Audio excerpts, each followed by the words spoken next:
Hello, everybody, and welcome back to Talks with Tina. We are pursuing our most true and authentic self, but what? Uncovering our roots. Y'all hear this mic? Crisp, crisp.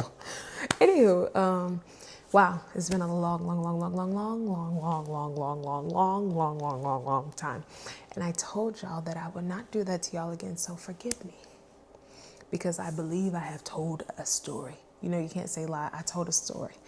Anywho, in the spirit of getting straight to the point, I do apologize because, but this is what this whole topic is about. I apologize because I left y'all hanging, but I'm back. I'm back for real this time. A lot of life updates are happening. Anywho, see, in the spirit of getting straight to the point again, today's topic is what is your value?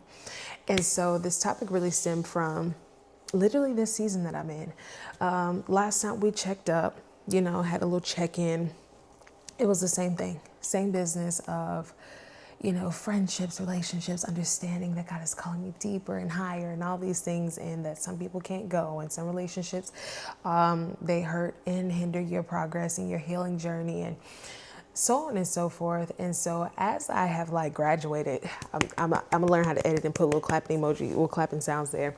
As I have graduated from that space of healing from different relationships and friendships and seeing it at a completely different phase in my healing journey, it has been refreshing. It's been kind of mind blowing, but it's also been real revelatory, and I'm having to learn at a different phase in my healing journey what it's like to deal with certain things that I thought I healed from in the earlier parts. And the thing is, I technically did, but what I extracted was wisdom.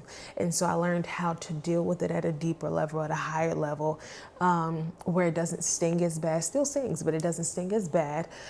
And I'm able to navigate it with grace, and so that is what I learned in this past season. It's just as I was dealing with friendships and relationships, navigating through that time was just really how to deal with it with grace. Because sometimes I feel like if you can't identify where you are in your healing journey, then you kind of walking blindly.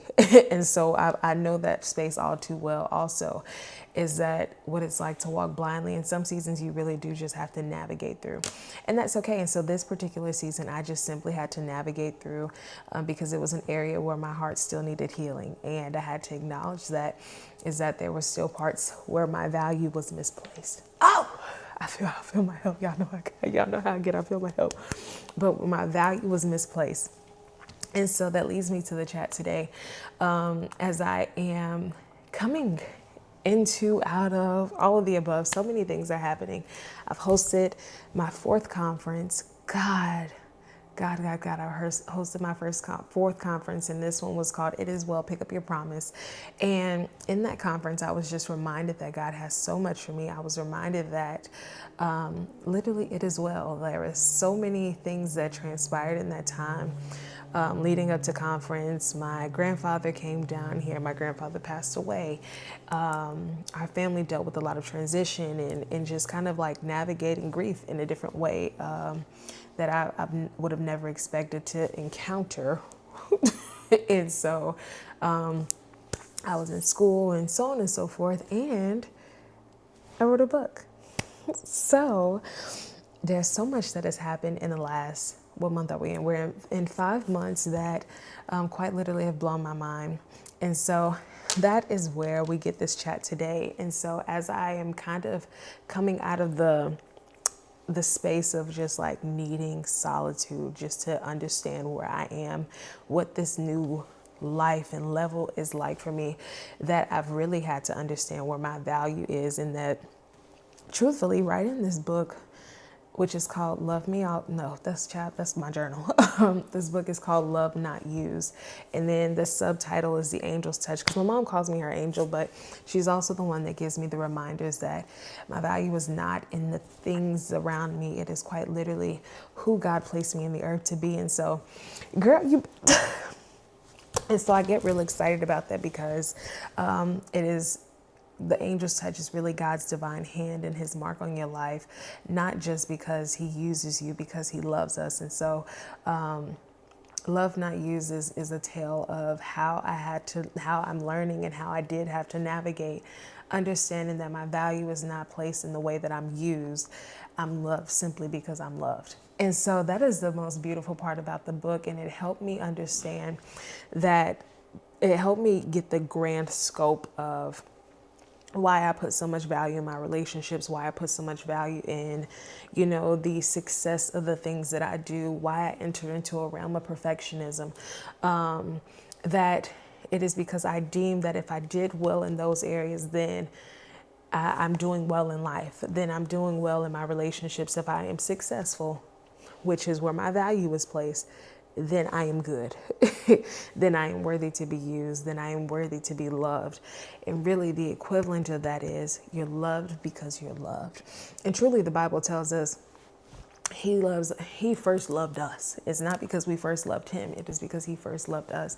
And so understanding that for me, and especially in a healing journey, and understanding like why the healing journey is so roller coastery is because we have to navigate the places of our life where we feel that where we went lost, like where we literally went into perform. I'm giving y'all my book in so many ways, but where we went into performance mode instead of just literally being surrounded in perfect love. That's another like snippet in the book. Is just like going from performance to perfect love, and it's like really understanding when you are loved, that is when you can be your most authentic self. I will say it, I will scream into the mountaintop. When you are loved, when you feel the safest, when you can feel the most relaxed and at ease, you can be your most authentic self. And so I feel like when we are I'll speak for myself. My value, where I place a lot of the weight of my value, was in my relationships, hence why we got here. Welcome to Talks with Tina. Is that, I deemed this relationship to be successful. And so therefore things were working and going good and da-da-da-da. I felt safe. So therefore I leaned into it. Now, was I being my most authentic self? No, because I felt like the relationship made me who I was, right? The relationship gave me the substance of my value. It made, okay, if this person loves me, then I am worthy of love. If this thing works out, then I'm useful, right? And let me put a little snippet here. I know that I'm useful beyond these things, but when you really attribute your worth to the things, then your self-worth is tied into how well it works out. And so I am really learning in this season that it's not about what you produce.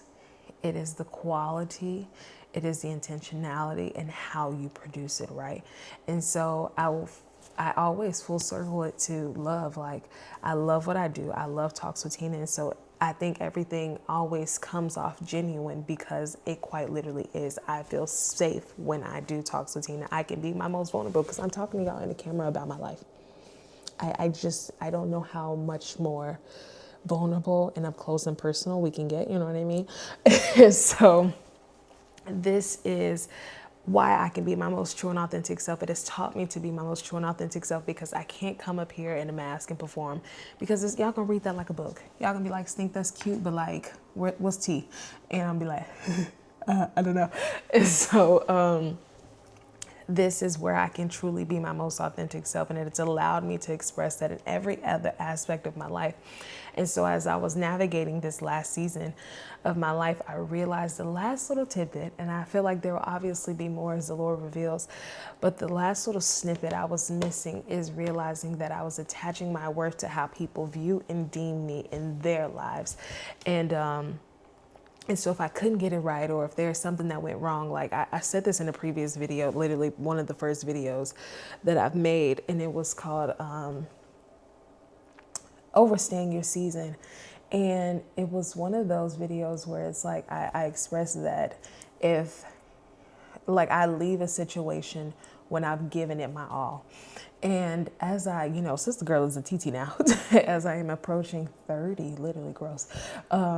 And I just turned 29, but there are just some things that I understand that you can leave gracefully, you can leave well, and it doesn't take a fight. And so, and that's with many, many relationships. And I think even just some of the things that I'm doing, like I'm learning that if it causes me my peace, if it causes me any kind of, mental strife, sister girl, we gotta go.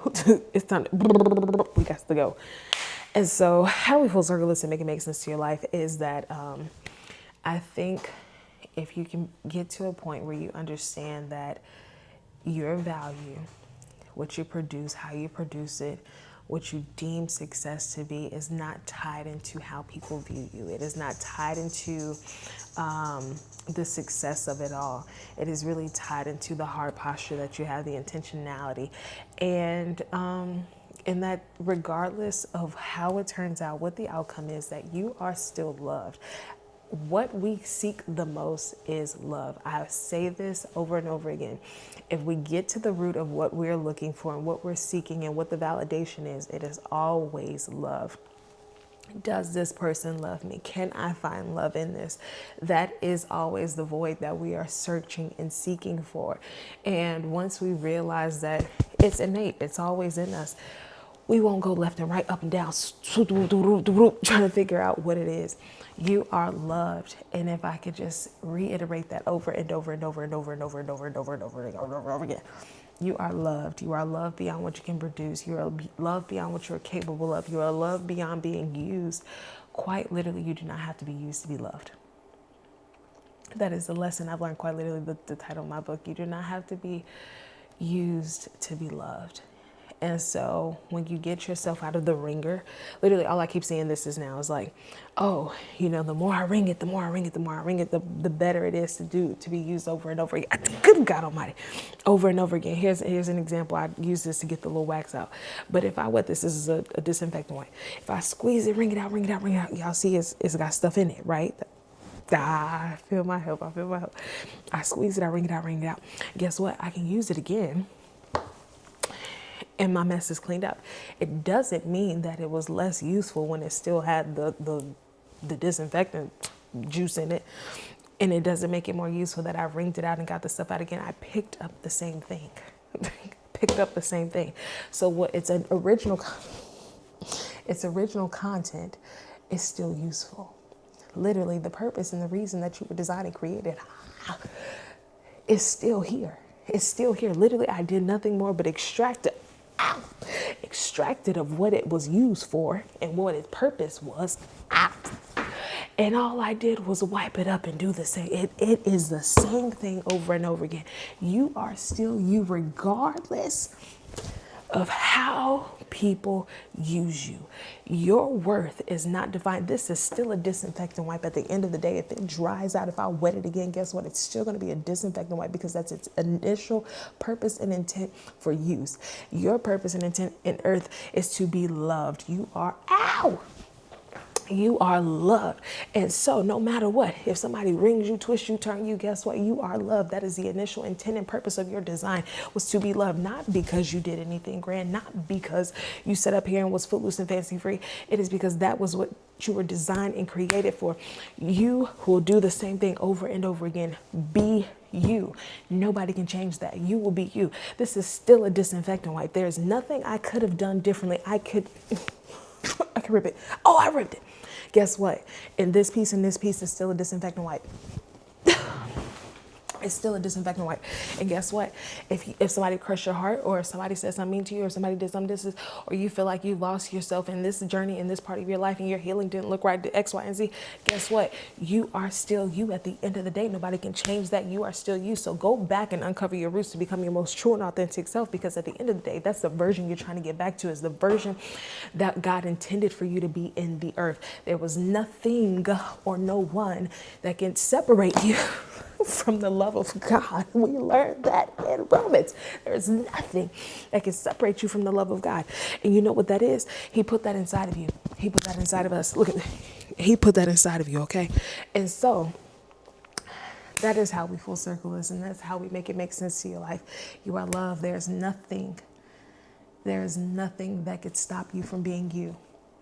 You don't have to be used to be loved. You are still this. You are still this at the end of the day. Your purpose, your intent, your design. You were created to be you. Nobody can be you. Your value is understanding who you are. That is the chat. I love you. Bye.